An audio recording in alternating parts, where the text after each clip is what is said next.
আরে রোজা মুবারকে বারবারে নিও, মুবারক কদমে চুমিতে দিও, মুবারক কদমে চুমিতে দিও।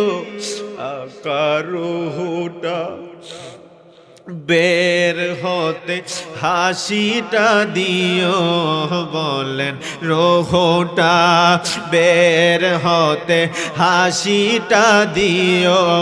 তোমার মুবারক হাত আমার কপালে দিও, মরণে চেহারা মুবারক দেখিও।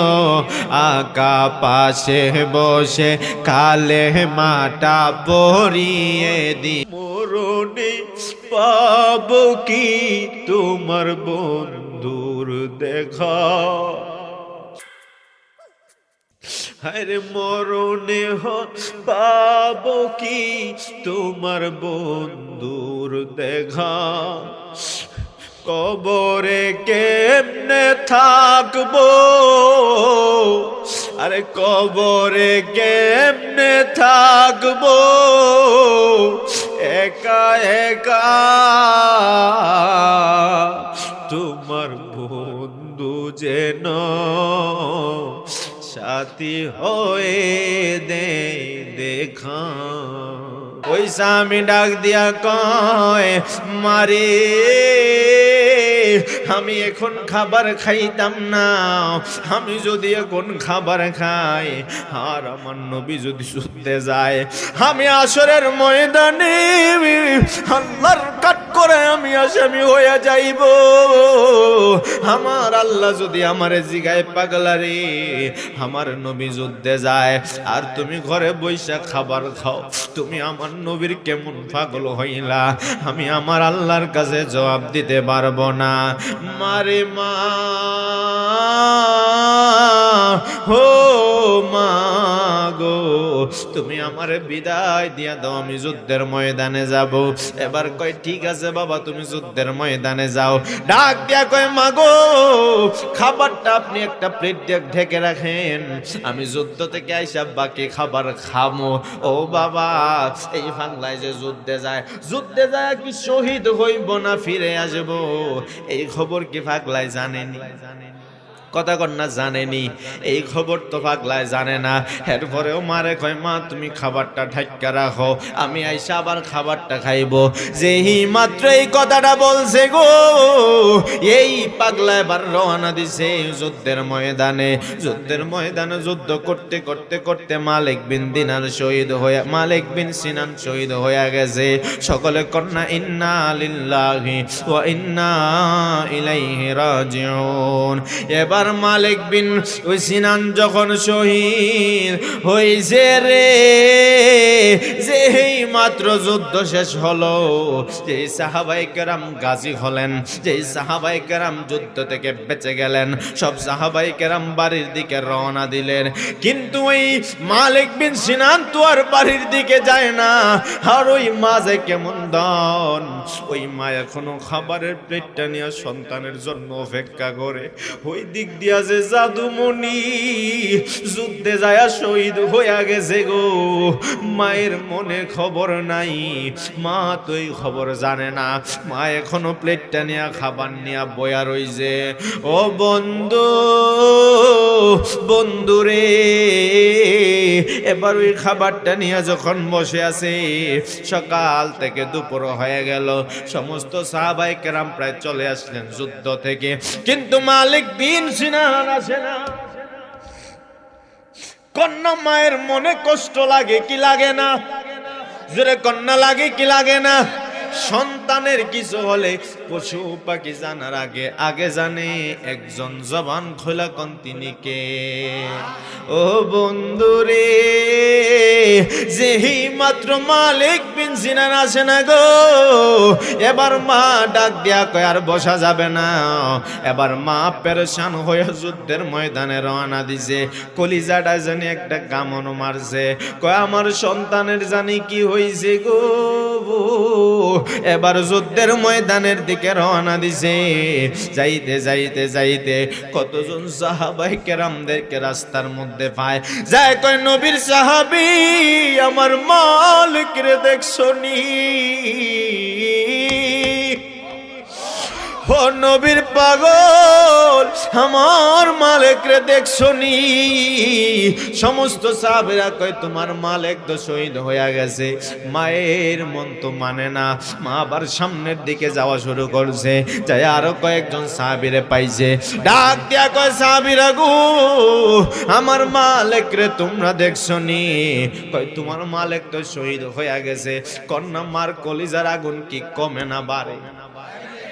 এবার মালিক বিন সিনান ডাক দিয়া কয় মাগো মা, কোথায় যেন ছিলাম? ও এবার মা ওই যুদ্ধের ময়দানে রওনা দিছে। যাইতে যাইতে এক সাহাবীরা যায় কয় আমার মালিককে দেখছনি? কয় তোমার মালিক তো যুদ্ধে শহীদ হয়ে গেছে। এবার যাইতে যাইতে যায় দেখে গো আমার নবীর একজন সাহাবী, যেই সাহাবীর নাম হলো হযরতে আবু বকর। আবু বকরের কাছে যায় কয়ে আবু বকর রে আমার মালিক রে তুমি দেখছনি? হযরতে আবু বকর তো জানে মালিক বিন সিনান শহীদ হইছে, কিন্তু আবু বকর কয় এখন যদি আমি মায়ের এই কথা বলি মায়ের আগুনটা তো আরো দাউ দাউ কইরা জ্বলে যাইব, কারণ এটা তো মায়ের মন, এটা তো মায়ের মন। এই মায়ের এই কথা তো বলা যাবে না। এই কথা যদি আমি শহীদের কথা যদি মারে বলি, এই মা তো কষ্টে কলিজাটা ছটফট করতে করতে মা তো কষ্ট পাবে। এবার আবু বকর ডাক দিয়া কয় মা, ও মা আপনি এবার বাড়িতে চলে যান, আপনার সন্তান সন্ধ্যা বেলায় ঘরে যাবে। আপনারা কোন দিহি সন্তান কি আছে না মারা গেছে? কথা বলেন না, আছে না মারা গেছে? এই সন্তান তো যুদ্ধের ময়দানে শহীদ হয়ে গেছে। এবার আবু বকর ডাক দিয়া কয় মা আপনি ঘরের মধ্যে চলে যান, সন্ধ্যার সময় আপনার সন্তান আইব। এই মহিলা কয় আল্লাহর দোহাই দিয়া কয় আবু বকর, ও আবু বকর রে তোমারে তো আমার নবী কইছে সিদ্দিকে আকবর, মানে তুমি হইলা সবথেকে বড় সত্যবাদী। আমার নবী কথাটা কইছে নবী যখন মেরাজ থেকে দুনিয়াতে আইছে। আবু জাহেল আবু বকর রে যায় কয় আবু বকর দেখছনি কইছিলাম নি মুহাম্মদ পাগল হয়ে গেছে? নাউজুবিল্লাহ কন্না কইছিলাম নি মুহাম্মদ পাগল হইছে? কয় কি হইছে? কয় তোমার নবী নাকি গত রাতের মধ্যে এখান থেকে বাইতুল মুকাদ্দাসে 6 মাসের রাস্তা, এখান থেকে বাইতুল মুকাদ্দাসে নাকি গেছে, ওইখান থেকে নাকি আসমানে গেছে, তারপর নাকি জান্নাত জাহান্নাম সবকিছু নাকি এক রাতের মধ্যে ঘুরাইছে। এবার আবু বকর কয় আবু জেহেল রে আগে বলো এই কথাটা তুমি কার জবান থেকে শুনছো? কয় এই কথাটা আমি তোমার নবীর জবান থেকে শুনছি। আবু বকর কয় আমি আমার দুনিয়ার সমস্ত যুক্তি রে ডাস্টবিনে ফালাইয়া দিলাম, নবীর জবান থেকে যদি বের হয় আমি ওই কথার উপরে নিঃসন্দেহে বিশ্বাস করে নিলাম। কিন্তু সিদ্দিক বললাম না, সিদ্দিকে আকবর বানায়া দিলাম। শুধু সিদ্দিক মানে সত্যবাদী, তোমার আমি সিদ্দিকে আকবর বানায়া দিলাম, মানে কিয়ামতের আগে তোমার সমান সত্যবাদী আর কেউ আল্লাহর আসমানের নিচে আসতে পারবে না। যে বলেন সুবহানাল্লাহ। ও নবীর প্রেমিকেরা আরে দিশে হারা মরণের ভয়ে করে না প্রেম তো মরে না, প্রেম কইরা সের আয়ুব নবী ওরে তার শোনে রহিমা বিবি গো, ওরে সর্বঙ্গ কিরায় খাইলো তবু ও প্রেম সারে না, প্রেম তো মরে না। চিৎকার দিয়া কন্যা সুবহানাল্লাহ। আইয়ুব নবীর কদা জানাইছে কোয়ালাই ও মা বোনেরা রে যেই মায়ে ঘরে বয়া বয়া আমি সিরাজির আলোচনা শুনছো মা, একটা কথা মনে রাখো, কেমনে স্বামীর খেদমত করবা মনে রাখো। এবার আয়ুব নবীর সমস্ত শরীরে কিরা পোকা, আয়ুব নবীর মাথা থেকে পা পর্যন্ত পোকার পোকা। আমার আল্লাহ আয়ুব নবীর এত পোকা দিয়া পরীক্ষা করে গো। এখন আয়ুব নবী আল্লাহর কাছে এবার হাত বাড়ায় কয়, আল্লাহ ও আমার আল্লাহ, আমি আয়ুব নবীর এই মাথা থেকে পা পর্যন্ত পোকা দিছো, একটা বারের জন্য আমি তোমার কাছে আমি এই রোগ থেকে শেফা চাই নাই। আমি কইছি আল্লাহ তুমি যদি আমার এই রোগ দিয়া খুশি থাকো, আমিও এই রোগ নিয়ে খুশি আছি। ও আল্লাহ আমার সমস্ত শরীরে তুমি পোকা দিছো, আমি আয়ুব নবীর আফসোস নাই, কিন্তু আমার জিহ্বার মধ্যে তুমি পোকা দিও না। আল্লাহ কয় কেন দেব না? আয়ুব নবী কয় আল্লাহ গো আমার জিহ্বার মধ্যে যদি পোকা দাও, আমি তো জিহ্বাটা ঘুরায়া আল্লাহ আল্লাহ জিকির করতে পারবো না। তোমার আমার একটু জোর হইলেই নামাজ বাদ, একটু ঠান্ডা লাগলেই না, ঠান্ডা লাগলে উজু করলে সর্দি লাগে যাইব, জ্বর বাড়ি যাইব, আপনি আমি সামান্য একটু ওসিলা পাইলেই বাদ। আর আয়ুব নবী কয় আল্লাহ আমার রোগ দিয়া তুমি ভরপুর করে দাও, আমার আফসোস নাই। আল্লাহ জিহ্বার মধ্যে পোকা দিও না, কারণ জিহ্বায় পোকা দিলে আমি আল্লাহ নামের জিকির করতে পারবো না। হায় হায় হায়, গভীর মনোযোগ। কষ্ট হচ্ছে আপনাদের বাজান, কষ্ট হচ্ছে? ও বন্ধুরে, এবার হযরতে রহিমা বিবি ডাক দিয়া কই, স্বামী গো, ও আমার স্বামী, তোমার কাছে আমি জানতে চাই এত রোগ তোমারে আল্লাহ দিছে, আমি তো কোনোদিন তোমারে ছাইরা যাই নাই, তবে আজকে আমি তোমার সাথে একটু রোমান্টিক হতে চাই। কয় কেমন রোমান্টিক হইবা? আমার সমস্ত শরীরে পোকা, এত রোমান্টিক হইয়া কি করবা? কয় আমি তোমারে একটা চুমা দিতে মনে চায়, আমি আপনারে একটা চুম্বন করতে মনে চায়। কয় রহিমা রে কোথায় চুম্বন করবা গো? রহিমা কয় কিয়ামত পর্যন্ত সমস্ত নারীদের জন্য স্বামীর প্রতি কতটুকু মহাব্বত থাকা দরকার আমি কিয়ামত পর্যন্ত একটা নজির রেখে দিতে যাই। যেই মাত্র আয়ুব নবী ডাক দিয়া কয়, রহিমা গো, তোমার যদি আমার একটা চুমা দিতে মনে চায়, তুমি একটা আদর দিতে পারো। রহিমা রে কোথায় আদর দিবা? কয় স্বামী গো আমার, আমি আপনার পিঠের মধ্যে আদরটা দিতে চাই। আয়ুব নবী ডাক দিয়া কই, রহিমা গো, স্বামী তার স্ত্রীর কপালে চুমা দেয়, গালে চুমা দেয়, হাতে চুমা দেয়, তুমি আমার পিঠের মধ্যে কেন আদর দিবা? এবার রহিমা ডাক দিয়া কয়, স্বামী এত কথা আমি বুঝি না, আপনার পিঠের মধ্যে আমি আদর দেয়াই লাগবে। এবার যেই মাত্র রহিমা এই আয়ুব নবীর পিঠের মধ্যে একটা চুমা দিছে গো, আয়ুব নবীর পিঠের মধ্যে চুমা দেওয়ার পরে এবার আয়ুব নবীর পিঠে চুমা দিছে। চুমা দিতে যায়, চুমা দিতে 1-2-3 সেকেন্ড লাগে, কিন্তু রহিমা বিবি চুমা দিতে যায় মিনিটের পর মিনিট চলে যায়, কিন্তু মুখটা পিঠ থেকে বের করে না। এবার আয়ুব নবী কই, রহিমা এতক্ষণ সময় লাগে তুমি কি এর আদর দাও, তাড়াতাড়ি মুখটা তুমি সরায় ফেলো। যেই মাত্র রহিমা ওই আয়ুব নবীর পিঠ থেকে মুখটা সরাইছে গো, আয়ুব নবী তাকায়া দেখে রহিমার মুখ ভর্তি পোকার পোকা, পুরা মুখের মধ্যে এইভাবে শুধু পোকার পোকা। আয়ুব নবী কয়, রহিমা রে কি করলি রে পাগলি?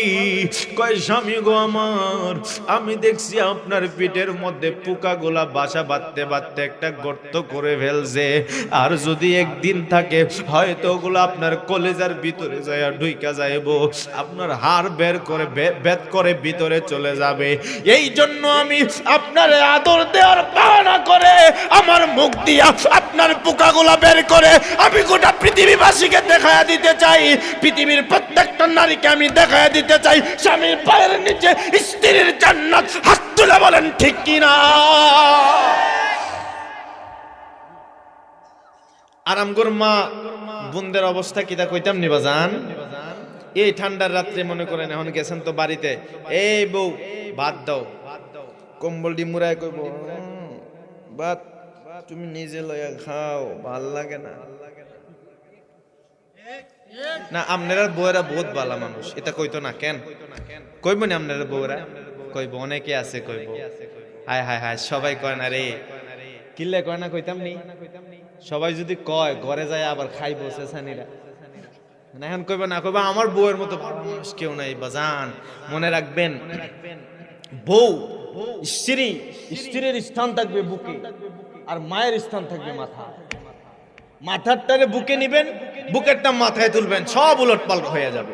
মাকেও ফালাইতে পারবেন না, বউকেও ফালাইতে পারবেন না। বউ থাকবে কলিজায় বুকে, আর মা থাকবে কই? মাথায়। দুইটাই আপনার জন্য অমূল্য ধন। কথা বলেন। আজকাল মা বোনদের বিবি রহিমা কেমন ছিলেন আর আমাদের মা বোনরা কেমন?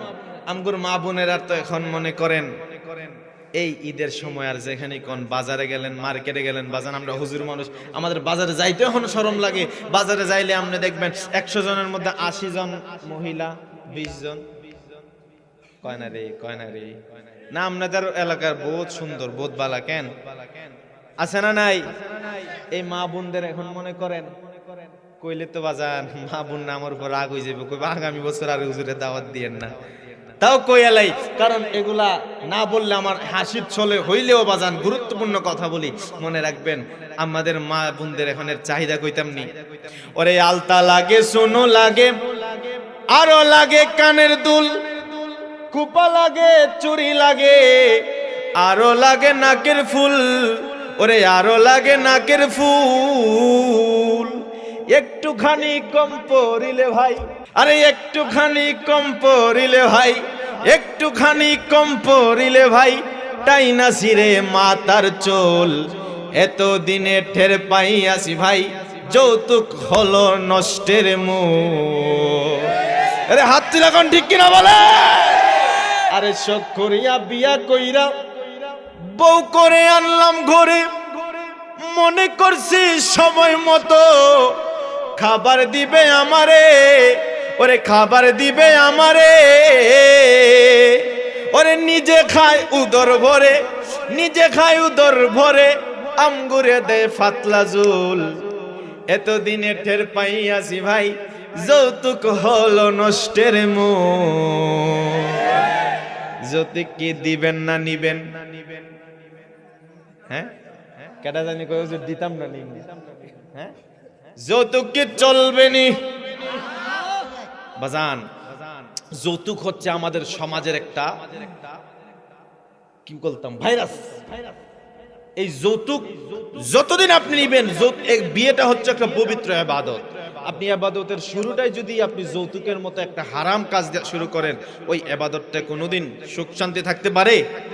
আপনি নামাজ পড়ার আগে আপনি মনে করেন মসজিদের সামনে একটা গুনার কাজ কইরা মসজিদে ঢুকা আপনি যদি একটা গুনার কাজ করেন, এই নামাজের কোনো দাম আছে? নামাজটা ইবাদত, বিয়েটাও একটা ইবাদত। ওই ইবাদতের শুরুই করলেন আপনি যৌতুকের লেনদেন কইরা। মনে রাখবেন ওই বিয়ের সংসারে কোনোদিন শান্তি হতে পারে? এই যৌতুক আমাদের সমাজ থেকে চিরতরে বিলুপ্ত করতে হবে। এবার একটু হাত তুলা কোন দিকে, কোন যুবকটা যৌতুক ছাড়া বিয়ে করবেন? হাত তুলেন। ওই ওই মুরব্বী একটা হাত তুলছে, যৌতুক ছাড়া বলে বিয়ে করবো। হায় হায় হায়, কেউ মুরব্বী? না না, মুরব্বী হাত তুলছে যে হুজুর আমি যৌতুক সারা আমার ছেলের বিয়া করামু। কথা বলেন ঠিক কিনা? নিজে করতো না, সায়েন আমনের যদি চাষি দেহে আস্থা রাখতো না, কিন্তু মানে নিজের ছেলেরে যৌতুক দিয়া বিয়ে করাইবে। মনে রাখবেন আরেকটা কথা কইলাই, যেটা হক কথা বাজান। আমাদের সমাজে যেমন যৌতুকটা সব থেকে বড় ভাইরাস, তার থেকেও বড় একটা ভাইরাস হচ্ছে অতিরিক্ত মোহর। কথা বলেন, কথা এখন কিন্তু আবিয়াতে ফুলা মানতে ঠিক কয়, কারণ এখন হেরার পক্ষে কথা গেছে। এই সমাজে যেমন করে যৌতুকটা অতিরিক্ত, যৌতুক যেমন হারাম, ঠিক অতিরিক্ত মোহর কোনোদিন জায়েজ হতে পারে। ছেলে চাকরি করে 15-20 হাজার টাকা বেতনের, হ্যাঁ 20 লাখ টাকা কাবিন দিতে পারবে? এটা বাকি রাখা দিব। কি রাখা দিব মানে এটা বিয়ের সিকিউরিটি বানায় ফেলছে। অথচ এই মোহর স্ত্রীকে পরিশোধ করার আগে স্ত্রীর গায়ে টাচ করা হারাম। আপনি যদি মাফ চাইলেন, আর আমাদের দেশে হইছে কি যে আমি মোহর 20 লাখ ধরলে কি হইছে, 50 লাখ ধরলে কি হইছে, আমার কি, আমি তো আর দিতাম না। এটি বাসরাত ঘরে যায় কম, বউ আল্লাহ বাসালে দিমনে পরে মাফ করে দাও, আচ্ছা ঠিক আছে আপনি পরে দিয়েন, শেষ। এটা আমাদের দেশের একটা রীতিনীতি হয়ে গেছে। অথচ আপনি আপনার সামর্থ্য অনুযায়ী মোহর স্ত্রীকে দিয়ে তারপর স্ত্রীর হাত ধরবেন। কথা বলেন, কথা বলেন না। এজন্য আমি অনুরোধ করে বলবো, এই মোহরটা হচ্ছে একটা স্ত্রীর সম্মানে। এই সম্মানটারে আপনি বানায় দিয়েছেন সিকিউরিটি। যেমন একটা দোকান ভাড়া নেওয়ার সময় আপনি 5 লক্ষ টাকা সিকিউরিটি দেন, ওই সিকিউরিটি বানায় ফেলছেন আপনি কাবিন রে। এই বিয়ের মধ্যে কোনোদিন শান্তি আসতে পারে? এজন্য আমি বলবো, যৌতুক যেভাবে হারাম, অতিরিক্ত মোহরও কোনোদিন জায়েজ হতে পারে। আল্লাহ তাআলা এই সমস্ত ভাইরাস থেকে আমাদের সমাজকে হেফাজত করে, সকল পড়েন আমিন। ও বন্ধুরে, যেই কথাটা আমি বলছিলাম, এবার রবি বিন সুলাইমান আমার নবীর দরবার, এবার মায়ের ওই আবু বকর ডাক দিয়া কয়, মা আপনি চলে যান, আপনার সন্তান রাতের বেলা সন্ধ্যার সময় আপনার ঘরে যাবে। এবার মা ডাক দিয়া কয়, আল্লাহ গো, আমার আর বুঝতে বাকি নাই। এই কথাটা বলছে সিদ্দিক আকবর। আবু বকর যেহেতু বলছে আমার সন্তান আসবে, যারে আমার নবী সিদ্দিক আকবর উপহার দিয়ে দিছে, এই আবু বকর তো কোনোদিন মিথ্যা কথা বলতে পারে না। আমি আর টেনশনের কারণ নাই। এবার মা বাড়িতে চলে যায়, ওই প্লেটটা নিয়ে এবার অপেক্ষা করতেছে। আমার আল্লাহ ডাক দিয়া কয়ে, জিবরাইল রে, ও জিবরাইল, আবু বকর তোমার সান্ত্বনা দেওয়ার জন্য এই কথা বলছে। আসলে তো পাগলাই শহীদ হয়ে গেছে গো, কিন্তু আবু বকর তো তার সান্ত্বনা দেওয়ার জন্য বলছে, তোমার সন্তান সন্ধ্যার সময় ঘরে যাবে। জিবরাইল আর দেরি করো না, তুমি এবার ওই রবি বিন সুল ওই তুমি এবার ওই মালিক বিন সিনানের রূপটা ধারণ কইরা তুমি এবার তার কবরের কাছে যাও। একটু সময়ের জন্য মালিক বিন সিনানরে কবর থেকে তুলো, কবর থেকে তুইলা তারে তাড়াতাড়ি মায়ের কাছে পাঠায়া দাও। মারে যায় কো বাকি বাটটা যেন খায়া নেয়, যেই খাবারটা রেখে আসছে ওই বাকি খাবারটা খায়া আবার যেন জায়গা মতো চলে আসে। মালিক বিন সিনান হঠাৎ করে, মা যখন খাবার নিয়ে বসে আছে, হঠাৎ করে তাকাইয়া দেখে রে, যেই মাত্র সন্ধ্যা হয়ে গেছে, দরজার মধ্যে কে জানি ঠুকা দিছে। দরজা খুইলা দেখে মালিক বিন সিনান দাঁড়াইয়া রইছে। আরো জোরে কন্যা বাজানি আর রাসূলুল্লাহ। হাইরে ডাক দিয়া কয়, বাবা তোমার শরীরে রক্ত কেন, কি হয়েছে তোমার, কোথায় ছিলা রে বাবা? কয়, মা গো মা, আমার পেটের দিকে তাকায়া দেখো, আমার পেটের দিকে কাফেররা ছুরি ঢুকায়া দিছে, তলোয়ার ঢুকায়া দিছে। ও মা গো, আমার আল্লাহ আবার আপনার কাছে পাঠাইছেন। আবু বকর নাকি বলছেন আমি সন্ধ্যার সময় আসবো। আসলে আবু বকর আপনার সান্ত্বনা দেওয়ার জন্য বলছে রে বাবা, কিন্তু আবু বকর রে আমার নবী কয় সিদ্দিক আকবর। এখন যদি ওই আবু বকরের কথাটা মিথ্যা হয়ে যায়, আমার নবী তো মিথ্যাবাদী হয়ে যাবে। কারণ আমার নবী আবু বকরের সিদ্দিক আকবর কইছে, আমার আল্লাহ আমার আবু বকরের কথাটার সত্য প্রমাণ করার জন্য আমার আল্লাহ জীবিত কইরা আপনার কাছে আমারে পাঠাইয়া দিয়েছে। মাগো খাবার দাও, ও মাগো খাবার দাও, বাকি প্লেটের খাবার গুলা দাও। এই খাবারটা খায়া মায়ের সালাম কইরা কয় মা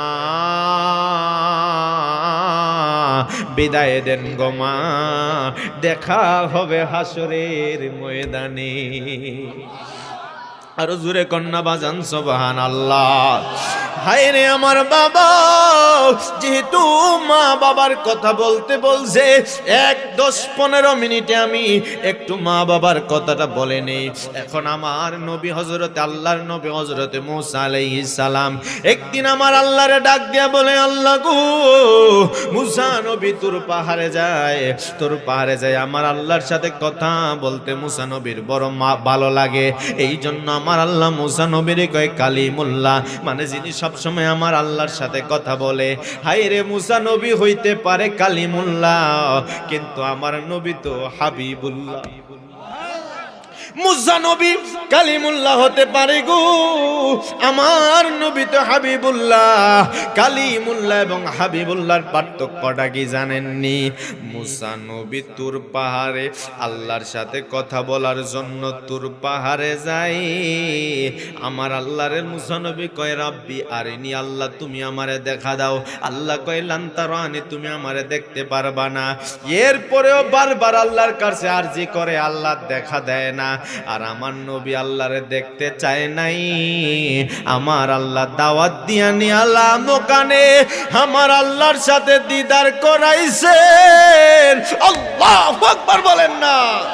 মূসা নবী দেখতে চাইছে, আল্লাহ দেখা দেয় নাই। আর আমার নবী দেখতে চায় নাই, আল্লাহ দাওয়াত দিয়া দেখা দিয়েছে।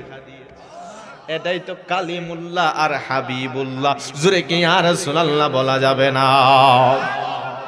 হায় রে, মূসা নবী আল্লাহ রে ডাক দিয়া কয়, আল্লাহ গো, তোমার সাথে কথা বলতে আমার বড় মজা লাগে। মূসা নবী আল্লাহ রে কয়, আল্লাহ আপনার কাছে জানতে চাই, আমি মূসা যখন জান্নাতে যাব রে মওলা, আমি মূসার সাথে কে জান্নাতে থাকবে? জান্নাতে আমার সাথী কে হইব? আল্লাহ ডাক দিয়া কয়, মূসা রে, ও মূসা, মূসা রে, জান্নাতে তোমার সাথে যে যাবে সে আর কেহ নয়। মূসা নবী মনে মনে কয়, আমার ভাই হারুন তোর নবী, হয়তো জান্নাতে হারুন আমার লগে জান্নাতে থাকবে। কিন্তু আমার আল্লাহ ডাক দিয়া কয়, মূসা গো, যেহি মাত্র আমার আল্লাহ ডাক দিয়া কয়, মূসা রে, তোমার সাথে জান্নাতে যে থাকবে সে কিন্তু কোনো নবী নয়, সে কোনো ওলি নয়। তোমার সাথে যে জান্নাতে থাকবে সে হলো একটা গোশতের দোকানদার, সে হলো একটা কসাই। জোরে কোন আল্লাহু আকবার। হায় রে, মূসা নবী আল্লাহর কাছে ডাক দিয়া কয়, আল্লাহ গো, আমার সাথে কেন কসাই জান্নাতে থাকবে? আমার ভাই তো হারুন, আমার সাথে জান্নাতে আমার ভাই যাবে না। আমার ভাইও নবী, কিন্তু আমার ভাই নবী হওয়ার পরেও আমার সাথে জান্নাতে যাবে না। একটা কসাই আমার সাথে কেন জান্নাতে যাবে? ও আল্লাহ, আল্লাহ গো, এই কসাইয়ের বাড়িটা কই বলেন না, এই কসাইয়ের ঠিকানাটা আমারে দেন, আমিও কসাইরে একটু দেখতে চাই। আমি যাইয়া দেখবো কি কারণে সে জান্নাতে আমার সাথে থাকবে। কি এমন ইবাদত করে রে বাবা, যেই ইবাদতের বিনিময়ে সে আমার সাথে জান্নাতে থাকবে। যেই মাত্র মূসা নবীজি আমার আল্লাহর কাছে ঠিকানা চাইলেন, আল্লাহ ঠিকানা দিয়া দিলেন। মনে করেন এখান থেকে সেই চট্টগ্রামের জমিনে অনেক দূরের পথ। মূসা নবী এবার হাঁটতে হাঁটতে যেই মাত্র ওই এলাকায় গেছে গো, ওই বাজারে মূসা নবী সকালবেলা গেছে, যায় দেখে গোশতের দোকানদার ওই গোশতের দোকানের সামনে যায় দোকান খুলছে। অনেকগুলা ছাগল আছে, এগুলা জবাই করছে। মূসা নবী কয়, আমি দূরে বইয়া সব দেখবো রে, কেন কি এমন ইবাদত করে গো, যেই ইবাদতের বিনিময়ে এই পাগলাটা আমার সাথে জান্নাতে যাইব, যেই ইবাদতের বিনিময়ে এই পাগলা আমি মূসা নবীর জান্নাতের সাথী হইব। কি এমন আমল করে গো এই মুসা নবীর সাথে জান্নাতে, এই কসাই মুসা নবীর সাথে জান্নাতে থাইকা এই কসাই কন্যা কসাইয়ের কোফাল ভালো না খারাপ? কসাইয়ের কোফাল ভালো। আজকের এই করিমপুরের ময়দান থেকে আমি আমার আল্লাহরে বলবো, আল্লাহ গো, ও আমার আল্লাহ, মুসা নবীর উম্মত, মুসা নবীর উম্মত সাধারণ একটা কসাই যদি নবীর সাথে জান্নাতে থাকতে পারে, আমাদের সার্টিফিকেট নাই, আমরা এই করিমপুরের জমিনে তোমার প্রেমের মালা আমরা গলায় লাগাইছি, কিন্তু আমাদের টাকা নাই, সম্পদ নাই। আল্লাহ, একটা কসাই যদি মুসা নবীর সাথে জান্নাতে থাকতে পারে, আমরা পাগলের কি জায়গা হইব নি রে? ও নবীজি, আপনার কদমে আমাদের জায়গা হইব নি, জান্নাতে আমাদের জায়গা হইব নি। ইয়া রাসূলুল্লাহ, ইয়া হাবিবাল্লাহ, জান্নাতে আমরার জায়গা হইব নি। নবী গো, নবী গো,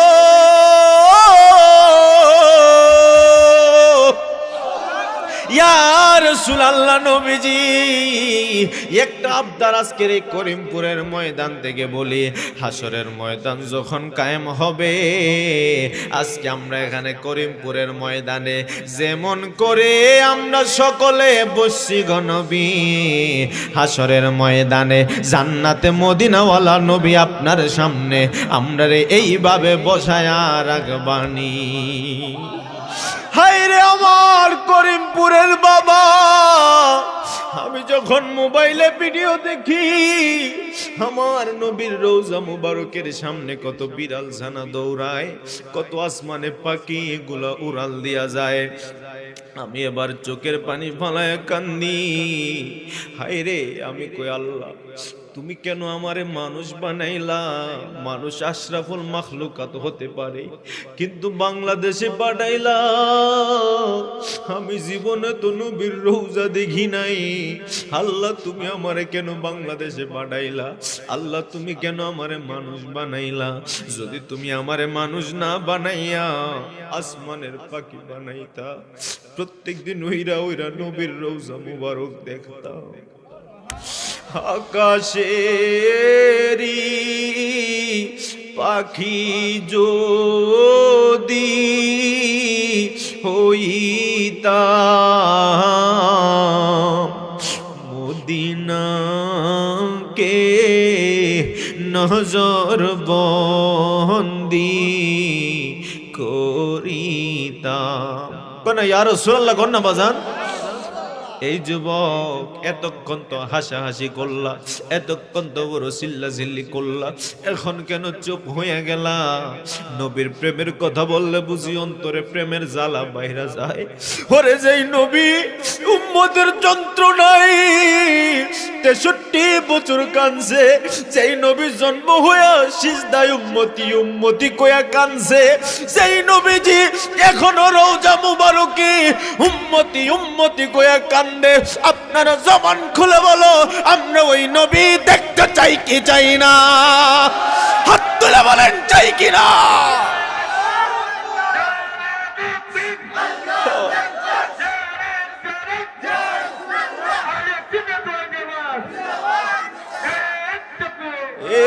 করিমপুরের মানুষ, আমার মনে বড় ইচ্ছা, আল্লাহ যদি আমারে ওই মদিনার বিড়ালটা বানায়া দিত, নবীর রওজা শরীফের অলি গলিতে আমি ঘুরতাম, সেখানে নবীর কদম মুবারক লাগছে, আমি ওইখানে যাই আমার ঠোঁটটা লাগায়া চুমা দিতাম। যেই পাথরগুলার মধ্যে নবীর কদম মুবারক লাগছে, ওই পাথরগুলারে আমি বুকে জড়াইয়া ধরতাম। ওরে নবীর প্রেমের কথা বললে আমি মুনতাসির সিরাজি, আমি চোখে পানি ধইরা রাখতে পারি না, কারণ আমার নবী দেখার জ্বালায় আমি পুইরা পুইরা সারকার হইয়া যায়। দুনিয়ার মানুষ নারীর পাগল, দুনিয়ার মানুষ বাড়ির পাগল, দুনিয়ার মানুষ কত কিছুর পাগল, ধন সম্পদের পাগল, কিন্তু আমি নবী দেখার পাগল। নবীরে দেখলে জাহান্নামের আগুন হারাম হইয়া যায়। হুজুর নবী কেন দেখবেন? হায়রে আমি কেন নবী দেখতে চাই জানুনি? কারণ আম্মা জান আয়েশা কইছে আমার নবীর চেহারা কত সুন্দর জানুনি। আম্মা জান আয়েশা কই কেউ যদি আমার নবীরে দেখে, দেখতে যায় যদি কলিজাটাও কাটটা ফেলে ঠার পাইবো না। এই জন্য আমি সব সময় আল্লাহর কাছে কই, আল্লাহ মরণে নবীর দিদার দেখাইব, মরণে পাবো কি তোমার বন্ধুর দেখা। হায়রে মরণে পাবো কি তোমার বন্ধুর দেখা। কবরে কেমনে থাকবো, আরে কবরে কেমনে থাকবো একা একা, তোমার বন্ধু যেন সাথী হয়ে দেখা। তোমার হাবিব যেন সাথী হয়ে দেখা। একটা জমানো বন্ধ রাখবেন না, চিৎকার দিয়া কোন নবী দেখতে চাই কি চাই না? মরণে নবীর দিদার চাই কি চাই না? মরণে চেহারা মুবারক দেখিও, বলেন মরণে চেহারা মুবারক দেখিও। আকা পাশে বসে কালে মাটা পড়িয়ে, আকা পাশে বসে কালে মাটা পড়িয়ে। আরে রোজা মুবারকে বারবারে নিও, মুবারক কদমে চুমিতে দিও, মুবারক কদমে চুমিতে দিও। আকার রুহটা বের হতে হাসিটা দিও, বলেন রোহটা বের হতে হাসিটা দিও। তোমার মুবারক হাত আমার কপালে দিও, মরণে চেহারা মুবারক দেখিও। আকা পাশে বসে কালে মাটা পরিয়ে দি। জবানটা খুলে কও না বাবা, এই এই এই একটা আরজি আমার নবীর কাছে কও না। হতে পারে আজকে দিলটা নরম কইরা যদি এই কথাগুলো বলতে পারেন, আর চোখ দিয়ে যদি একটা মাছির মাথা পরিমাণ যদি একটা ফুটা পানি আসতে পারে, হতে পারে মরণে আমার নবীর দিদার নসিব হয়ে যাবে। আর জোরে কোন আল্লাহু আকবার, একটু মোহব্বতে কন্যা। মরণে চেহারা মুবারক দেখিও, আকা পাশে বসে কালে মাটা পরিয়ে দিও, বলেন পাশে বসে কালে মাটা। আরে গোসল দিয়ে জানাজা পড়াইতে নিবে, আরে অসহায়ের দিকে একটু মায়ায় তাকাবে, নবী গো অসহায়ের দিকে একটু মায়ায় তাকাবে। আকা কবরে যখন তখন আসিও, বলেন কবরে যখন তখন আসিও। তোমার মুবারক বুকে আমায় টানিয়া নিও, তোমার মুবারক বুকে আমায় টানিয়া নিও।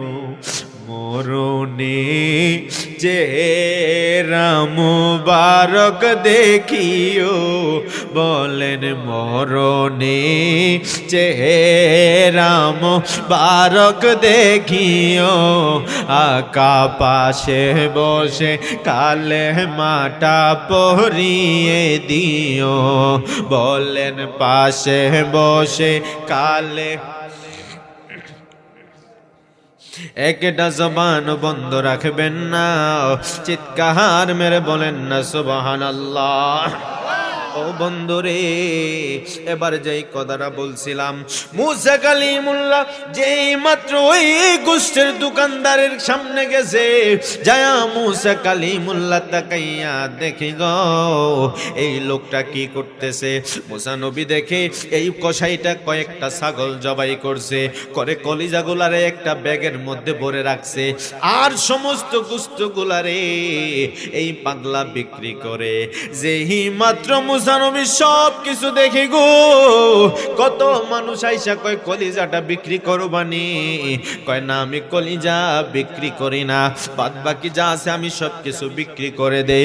সব কিছু যখন বিক্রি শেষ, যখন সন্ধ্যা হয়ে গেছে গো, সন্ধ্যার সময়ে এবার মুসা নবী দেখে ওই লোকটা দোকান বন্ধ করে ওই যে ব্যাগের মধ্যে কলিজা রাখছে গো, ওই কলিজাগুলা নিয়া এই পাগলাটা এবার বাড়ির দিকে রওনা দিছে। মুসা নবী যায়া কয় আল্লাহর বান্দারে, ও আমার আল্লাহর বান্দা, ও আল্লাহর বান্দা, আমি একজন মুসাফির মানুষ, অনেক দূর থেকে আমি আসছি, আজকের রাতটা কি তোমার ঘরে আমি থাকতে পারবো নি? এই পাগলায় মুসা নবীর নাম শুনছে গো, কিন্তু কোনোদিন মুসা নবীরে দেখে নাই। মুসা নবী যে জামানার পয়গম্বর, মুসা নবী যে জামানার একজন নবী, এই পাগলায় তো এই খবর জানে, কিন্তু ওই সময় তো আর মোবাইলের যুগ ছিল না, তখন তো আর ইন্টারনেটের যুগ ছিল না। এই পাগলা কিন্তু মুসা নবীর চিনে নাই, নাম শুনছে। কয় হুজুর, আপনার মতো একজন মুরব্বী মানুষ, আপনার মতো একজন বুজুর্গ মানুষ আমার ঘরে থাকবে, এটা তো আমার জন্য বড় খুশনসিব। ঠিক আছে, আজকে রাতটা আপনি আমার ঘরের মেহমান হয়ে যান। যেই মাত্র ঘরের মধ্যে গেছে গো, এবার মুসা নবীর ঘরের ভিতরে ঢুকায়া মেহমান খানার মধ্যে বসাইছে। কয় হুজুর আপনি একটু বসেন, আমি ভিতরের রুম থেকে আসি। যেই মাত্র পাগলাটা ভিতরের রুমে গেছে রে বাবা, ভিতরের রুমে যায়া একটা মেহমানকে আপনার গেস্ট সামনের রুমে বসাইছে, ড্রয়িং রুমে বসায়া ভিতরের রুমে গেছে। যাই পাগলায় 1 2 3 4 5 মিনিট হয়ে গেল, পাগলায় আর আসে না। 1 ঘন্টা হয়ে গেল, পাগলায় আর আসে না। আপনারা বলেন, কোন মেহমান যদি আপনি কারো বাড়ি বেড়াইতে গেলেন, শ্বশুর বাড়ি বলেন আর যেখানেই বলেন, আপনারে যদি সামনের রুমে বসায়া 1 ঘন্টা ধরে যদি আর আপনার কাছে না আসে, আপনার কি ভালো লাগবো নি?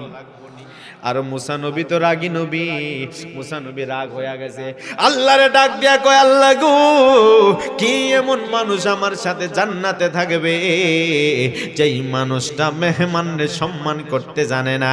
একটা মেহমানরে বসাইয়া 1 ঘন্টা পর্যন্ত কোনো খবর নাই, এই মানুষটা কেমনে জানি আমার সাথে জান্নাতে থাকবো? আল্লাহ কয় মুসা রে, ধৈর্য ধর রে মুসা, একটু ধৈর্য ধর।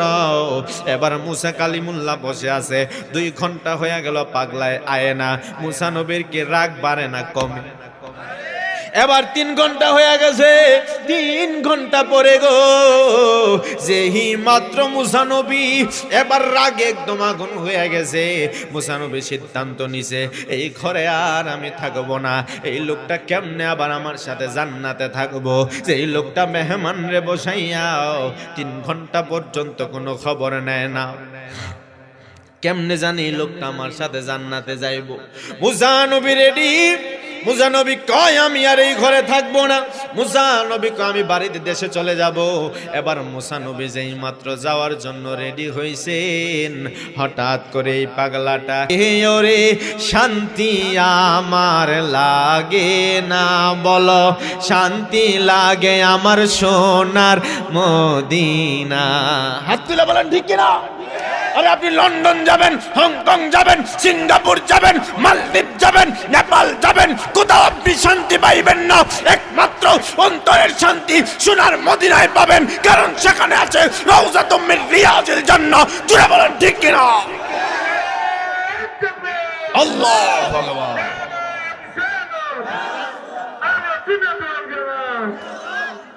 আমার নবীর রোজায় যে শান্তি পাইবেন, ওই শান্তি আমেরিকাতে পাবেন, সিঙ্গাপুরে পাবেন, হংকংয়ে পাবেন, নেপালে কোথাও পাইবেন না। কারণ আমার নবীর রোজা মুবারকতে আছে জান্নাত। জোরে কন্যা সুবহান। এই জন্য ঠুট্টা মিলায় বলেন, ওরে শান্তির জন্য আমার এত কিছু রে, ওরে শান্তি তবু লাগে। ঘর করছেন, বাড়ি করছেন, বিল্ডিং করছেন, গাড়ি করছেন, সব করছেন একটু শান্তির আশায় তো না। এরপরে দেখবেন রাতে ঘুমের ওষুধ না খাইলে ঘুমায় না, এত শান্তি আমার লাগে না। কি লেগে জানেননি?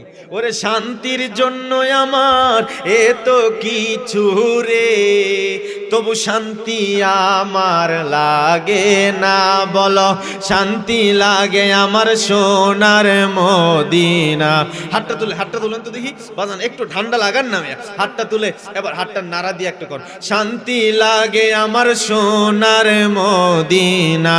বলো শান্তির জন্য আমার এত কিছু রে, বলো শান্তির জন্য আমার এত কিছু রে বাবা, শান্তি আমার লাগে না।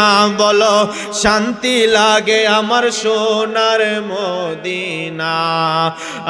বলো শান্তি লাগে আমার সোনার মদিনা। ওরে জান্নাতের পোশাক সবুজ, গম্বুজ মুবারক সবুজ রে। বলো জান্নাতের, এই যে মুরব্বি ঘুমাইতেছে, চোখ লাল হয়ে গেছে নি আপনার? সেন ঘুমাইলে আমি মাইক ছাড়ি দেন, শুনতাম নি আপনারা? আমরা শুনতাম।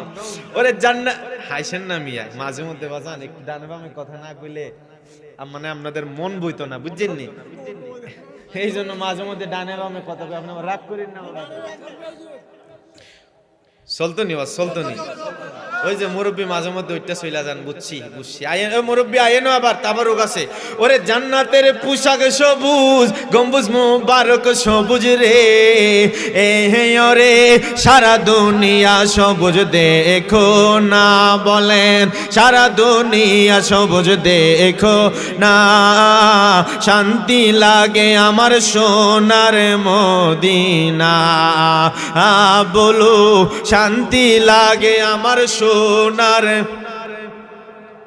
ওরে রোজা শরীফ একবার দেখলে রে, বলো রোজা শরীফ একবার দেখলে রে বাবা, দুঃখ আর থাকে না।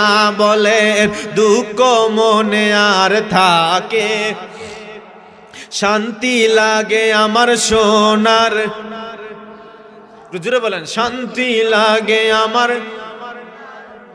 ওরে শান্তির জন্য আমার এত কিছু রে বাবা, শান্তি আমার লাগে না। শান্তি লাগে আমার সোনার মদিনা। শান্তি লাগে আমার। একটা জবান বন্ধ রাখবেন না, চিৎকার মেরে বলেন না সুবহানাল্লাহ। যেই মাত্র মুসা নবীজি এবার চলে যাওয়ার জন্য রেডি হইছে গো, ওই পাগলাটা এবার খাবার নিয়ে আইছে। কয় হুজুর বেয়াদবি মাফ করবেন গো, খাবারটা খায়ালন। মুসা নবী কয় খাবার খাইতাম না রে, একটা মেহমান রে, এতক্ষণ সময় একটা মেহমান রে কেমনে ঘরে বসায় রাখো? ও পাগলা রে, আমি এত দূর থেকে মুসাফির মানুষ আইছি, এই মেহমান রে ঘরে এতক্ষণ কেমনে বসায় রাখছো? খাবার লাগতো না, একটা বারের জন্য আমার আয়া জিগাইতেও তো পারতা হুজুর কিছু লাগবো নি। আরে পয়সা গল্প করলে হইল তো চলতো, কিন্তু এতক্ষণ পর্যন্ত একটা বারের জন্য হাইলা না কেন? যতক্ষণের উত্তর দিবা না আমি তোমার ঘরের খাবার খাইতাম না। এবার যুবকটা ডাক দিয়া কয়, হুজুর,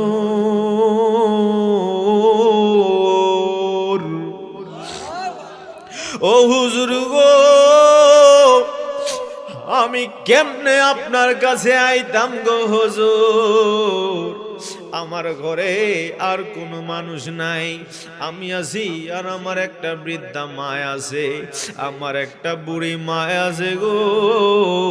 এই মা বিছানা থেকে উঠতে পারে না, এই মা বিছানায় খায়, বিছানায় প্রস্রাব করে। আমি সকালবেলা আমার মায়ের এই বিছানার মধ্যে খাবার দিয়া দোকানে গেছি। ও হুজুর, দোকানদারি সারাদিন করছি গো, সারাদিন আমি দোকানদারি শেষ করে আমি ঘরে আসি। প্রত্যেকদিন আমি ঘরে আইসা আগে আমি আমার মায়ের কাছে যাই। ও মারে, আমি আমার মায়ের কাছে যাইয়া সর্বপ্রথম আমি আমার মায়ের ময়লাগুলা পরিষ্কার করি, আমি আমার মায়ের বিছানাটা পরিষ্কার করি, আমি গরম পানি বসাই, গরম পানি বসায়াও সুন্দর করে আমি আমার আম্মারে গোসল করাই, গোসল করায় নতুন জামা আমি পরাইয়া দেই। তারপরে আমি তাড়াতাড়ি আমি রান্না করে গেছি। ও হুজুর ও, এই রান্না করে যাইয়া এরপরে আমি খাবার বানাইছি, রুটি বানাইছি, এরপরে আমি আমার মায়ের কাছে লইয়া গেছি। আগে আমি আমার মারে নিজ হাতে এই কলিজাগুলো আদর করে আমি মায়ের জন্য রাখা দেই। এই কলিজা আমার 1 কোটি টাকা দিলেও আমি বিক্রি করি না। কয় কেন করো না? কয় কলিজাটি আমার মায় বড় পছন্দ করে, এই কলিজাটা আমার মার বড় পছন্দ, এই জন্য আমি এই কলিজার গোশতগুলো আমি আমার মায়ের আগে খাওয়াইছি, খাওয়াইয়া এখনো আমি খাই নাই, আমি আপনার জন্য গোশতগুলা নিয়ে আইছি। মুসা নবী কয় বুঝা ফালাইছি রে, কেন জানি আমার আল্লাহ তোরে আমার সাথে জান্নাতে দিব। মুসা নবী কয় পাগলা রে, একটা কথা কইবে নি রে? কয় কি কথা বলবো? কয় তুমি যখন তোমার মায়ের মুখে খাবার তুইলা দাও, তোমার মা কি কোনো দোয়া করেনি? কয় হয় একটা দোয়া করে। কয় কি দোয়া? কয় হুজুর এমন একটা দোয়া করে গো, যেই দোয়া কোনোদিন কবুল হইতে পারে না। কয় কি দোয়া? কয় আমার মা সব সময় আল্লাহর কাছে হাত তুইলা কয়, আল্লাহ আমার সন্তানটারে জমানার পয়গম্বর মুসা নবীর সাথে জান্নাতে দিও। মুসা নবী কয় পাগলা রে, আয় আয় আয় আয় আয়, তোর মায়ের দোয়া কবুল হইয়া গেছে, আমি আর কেহ নই, আমি হইলাম আমার আল্লাহর পয়গম্বর মুসা। আমার আল্লাহ বলছিল রে তুই নাকি আমার সাথে জান্নাতে থাকবি, আমিও তোর ঘরে আইলাম। কি আমল করস যার কারণে আল্লাহ তোরে আমার লগে জান্নাতে রাখবো? আমি বুঝা পালাইছি রে, তোর মায়ের দোয়া আল্লাহ কবুল কইরা নিছে। আয় আয় আয়, তোর মায়ের দোয়া কবুল কইরা নিজে। আইরে একটা কসাই মায়ের দোয়ায় যদি মুসা নবীর সাথে জান্নাতে থাকতে পারে গো, তোমার মা আমার মা তোমার বাবাই যদি তোমার লাইগা আল্লাহর কাছে হাতটা তুইলা দোয়া করে, আমি সব সময় একটা কথা বলি, বন্দুকের গুলি মিস হইতে পারে কিন্তু মা যদি দোয়া করে ওই দোয়া কোনোদিন মিস হইতে পারে না। আল্লাহু আকবার বলেন না। মা দোয়া করলেও কবুল, মা বদদুয়া দিলেও কবুল। বাজান, জিরো থেকে হিরো হইতে চাও, মায়ের খেদমত করো। আর হিরো থেকে জিরো হইতে চাও, তাই তাইলে মায়ের সাথে বেয়াদবি করো। মনে রাখবি, আমি একটা নিউজ দেখছি, ও বন্ধু, নিউজটা দেখে আমি চোখের পানি ফালাইয়া দিছি। হাই রে, একটা বৃদ্ধা মা একটা ভাঙ্গা ঘরে ঘুমায় বসে আছে, ঘরের মতো একটা ভাঙ্গা ঘর। সাংবাদিক যায় কয়, মা, ও মা গো, এই ভাঙ্গা ঘরে তোমার থাকতে কষ্ট হয়নি? তোমার কি সন্তান আদি নাই? মাটা চোখের পানি ফালা কয়, আমার একটা সন্তান আছে গো, আমার আল্লাহ এই সন্তানটারে অনেক টাকার মালিক বানাইছে। আমার সন্তানটা ঢাকা গুলশানে 10 তলা বিল্ডিং কইরা তাহে, নিজের বিল্ডিং, ওই বিল্ডিং এ নিজে থাকে, ভাড়া থাকে। ওই বিল্ডিং এর একটা কোনায় আমি মায়ের জায়গা দেয় না। অথচ সাংবাদিক ভাই, আমি 10টা মাস আমার এই ছোট্ট একটা বেডে আমি আমার সন্তানের রাখছি।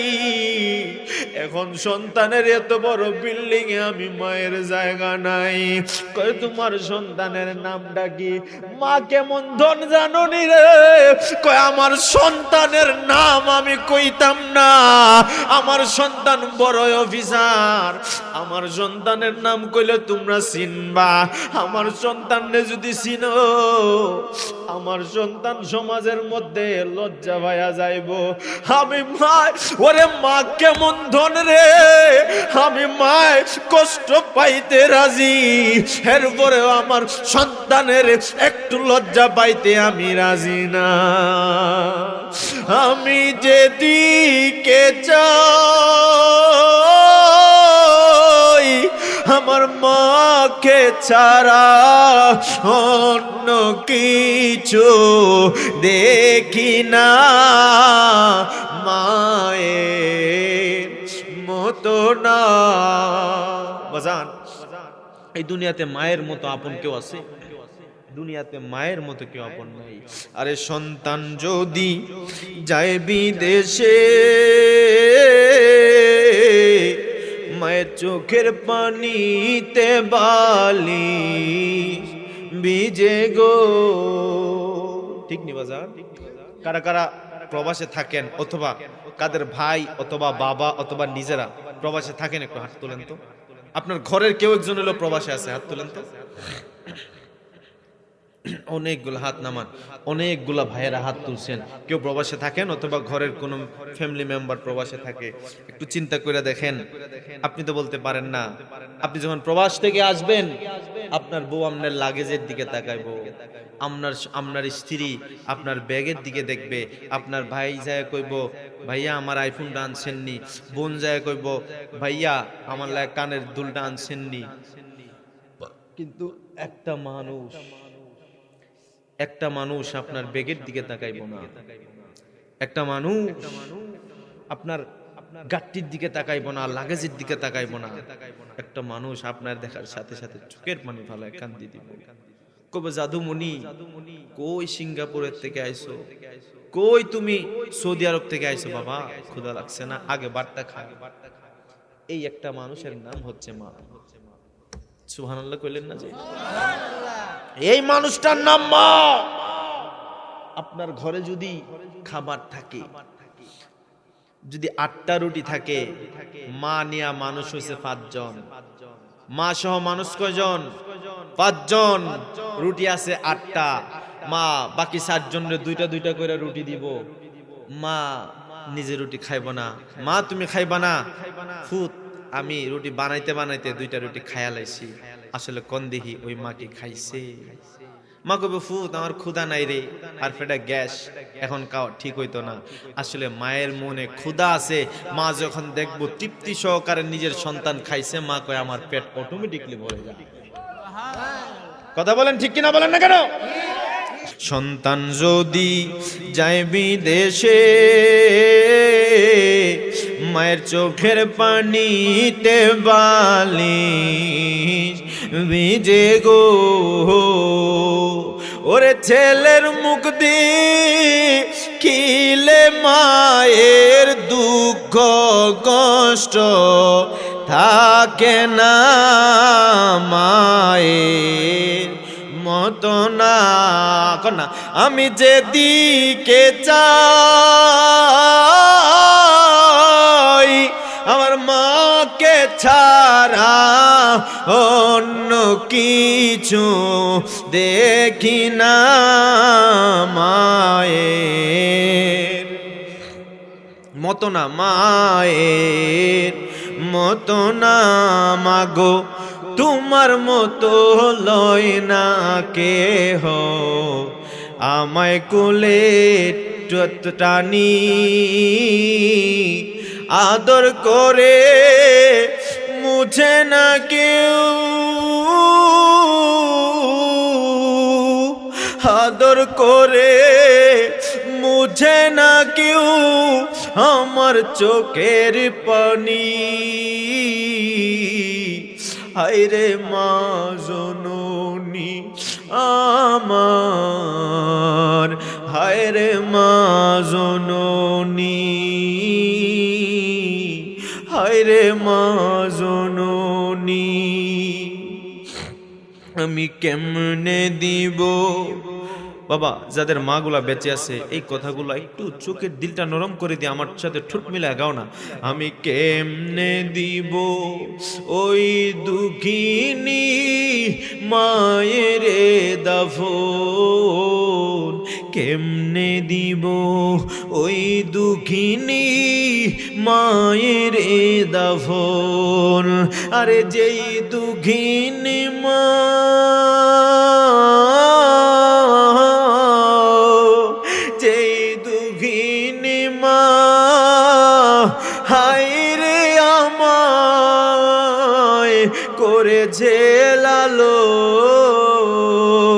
করেছে লালন আমি কেমনে দেব ওই দুঃখিনী মায়ের দাফন কেমনে দিব ওই দুঃখিনী মায়ের দাফন বাজান আমার আম্মাটাও সুস্থ আজকে কয়েকদিন ধরে আমার মাটাও সুস্থ আমি মাহফিলে থাকি বিদায় বাড়িতে যাই আমারে দেখতে পারি না আজকে কছিল আমি বাড়িতে গেছি আমি আমার মায়ের কাছে পড়ে রইছি আসার সময় আমি পাঞ্জাবি বের করছি পাগড়ি বের করছি এই ড্রেসগুলা বের করছি আমি গায়ে দিব আম্মু বিছানা শুয়ে কই ফু মাহফিলে যাইবি আম্মার হাতটা একটু টিপ্পা দেয় আমার হাতটা ব্যথা করতেছে হাতটা একটু টিপ্পা দে আমি অসুস্থ শরীর নিয়ে কইছি আল্লাহর কসম কইরা বলি রে যদি আমার মা কয় ফুট হইছে তুমি চলে যাও যতক্ষণ আমার মা নিজের জবান দিয়া যাও বলবে না মাহফিল মিস হইলে হোক আমি মায়ের হাত টিপা বন্ধ করব না এটা আমি ওয়াদা কইরা নিছিলাম আমি পাঞ্জাবি রাইখা দিছি দিয়া আমি সুন্দর কইরা আমার মা বিছানা শুয়ে আছে আমি নিচের মধ্যে বইছি বই আমি আমার মায়ের হাতটা টিপে দিছি আর আম্মার লগে গল্প করি গল্প করতে করতে 10-15 মিনিট দিছি আম্মারে বুঝতে দেই নাই আমার যে মাহফিল আছে আম্মা হঠাৎ করে কই ফুতরে তুমি না মাহফিলে যাইবা ফুতে একটু গরম পানি কইরা দাও দিয়া ওই যে সেক দেয় একটা ব্যাগ থাকে গরম পানির আমার ওই ব্যাগের মধ্যে গরম পানিটা বইরা দিয়া এরপরে তুমি মাহফিলে যাও আমি মনে মনে কইছি আমার ফাইম ভাই আজকে মা বাবার আলোচনা করতে কইছে আমি মনে মনে কইছি এই মাহফিলে যায় আমি আজকে পিতা মাতার ওয়াজ করুম আর আয়নের সময় আমি আমার মার হাতটা যে টিপা দিছি রে মনে হয় আজকের আলোচনা আমার আল্লাহ আগে থেকেই কবুল কইরা নিছে আর জোরে কন্না আল্লাহু আকবার এই জন্য যুবক আমি একটা যুবক চাই দেখি তো কোন যুবকটা আছো এখানে কাদের বাবা আছে এবং বাবার সন্তান আছে এরকম একটা সন্তান দাঁড়াও তো যে তোমার বাপ এখানে আছে একটা ছেলে দাঁড়াও একটা ছেলে দাঁড়াও যে এই মুস্তাকিম ভিডিও যে একটা ছেলে দাঁড়াও যে তোমার বাপটা মাহফিলে আছে দাঁড়াও হ্যাঁ আচ্ছা না দাঁড়াইছেন না সবাই দাঁড়াইছেন না সবাই দাঁড়ান কয়জন আছে দেখি আপনি বুঝছেন কি লেগে দাঁড়ান না 4-5 জন খাড়াইছো আপনারা এই যে মুরব্বী দাড়ি পাইকে গেছে, ওনার বাবা বই আছে, আপনার কোফাল বালা মুরব্বী, আপনার কোফাল বালা, আপনার বাপ এখনো আল্লাহ বাঁচায় রাখছে। যাদের বাপ আছে 1 মিনিট আজকে এই করিমপুরের জমিনে আজকে একটা ইতিহাস হয়ে যাবে। আপনি আপনার যাদের বাপ যেখানে আছে আপনি বাবার কাছে যান, আপনিও বাবার কাছে যান, যায় বাবা একটু দাঁড়ান, যার যার বাবা আছেন একটু দাঁড়ান, আপনি বাবার একটু জড়ায় ধরে এখন আব্বা যদি জীবনে কষ্ট দিয়া থাকে আপনি আমারে মাফ করে দেন, যান যান বাবার কাছে যান, যার বাবা যেখানে আছে একটু বাবার কাছে 2টা মিনিট বাজান। আজকে আপনি বাবার একটু জড়ায় ধরে এই কথা বলবেন, বাবা একটা মুচকি হাসি যদি দেয়া দেয় আপনি জিরো থেকে হিরো হয়ে যাবেন। আল্লাহু আকবার বলেন না? কোন কোন বাবারে জড়ায় ধরে, লজ্জার কিছু নাই। কোন আব্বা আমারে মাফ করে দেন বাজান, বাপের একটু দইরা কোন যদি চুকের পানিতে ফালাইতে পারে না আলো যে বাপ আপনি আমারে মাফ করে দেন, জীবনে ইচ্ছা অনিচ্ছা যদি একটু কষ্ট দিয়া থাকি বাপ আমারে মাফ করে দেন। কত যুবকগুলা কান্দে, বাপ কি মনে হয় আজকে মাহফিলে নাই রে, কবরে মনে ঘুমায় গেছে। কত যুবকটি কান্দে যে আজকে আমি আমার বাপরে পাইলাম না, পাইলে আমিও জড়ায় ধরতাম। কত যুবকটি কান্দে, আল্লাহ যাদের বাপটি কবরে, এই যে যুবকগুলা কান্দে, এই মুরব্বী পুলাটারে জড়ায় ধরে কান্দে, মুরব্বী আপনার এই চোখের পানি আপনার পুলার ভবিষ্যৎ উজালা করে দিব, আপনার চোখের পানি না আপনার ছেলের ভবিষ্যৎটা উজালা করে দিব। আল্লাহ এই বাপটি যাদের বেঁচে আছে আমার বাবা সহ আল্লাহ সকল মা বাবার হায়াত যেন বাড়ায় দেন, সকলে পড়েন আমিন।